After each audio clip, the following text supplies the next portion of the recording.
Lanjut video gue sebelumnya yang cuma nunjukin detailnya doang. Nah sekarang kita nunjukin cara bikinnya. Nah ini videonya komplit ya dari dus ini.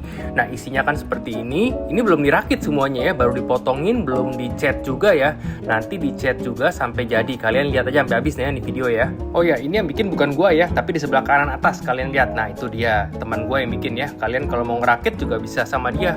Langsung kontak aja IG-nya ya. Ini sih bener-bener kerjaan orang yang telaten dan sabar ya. Kalian juga kalau sabar nontonnya, nah coba dah bikin dah, sabar nggak bikinnya. Kalau kalian penikmat karya seni tapi males untuk ngerakitnya, bisa minta tolong teman gua ya, tuh kontak aja IG-nya di atas ya. Ini buat nyambung potongannya juga pakai semen ya, kayak tadi tuh ya.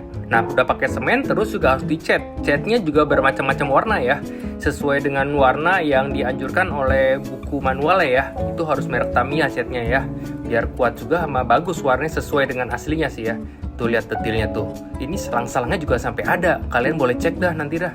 Makanya nonton sampai habis dah video gue dah, nanti kelihatan banget detailnya banget aja pokoknya. Kalau kalian orang yang nggak bosenan dan nonton video ini diikutin sampai habis, coba deh kalian ngerakit sendiri dah. Coba kesabaran ya, bisa atau enggak ya.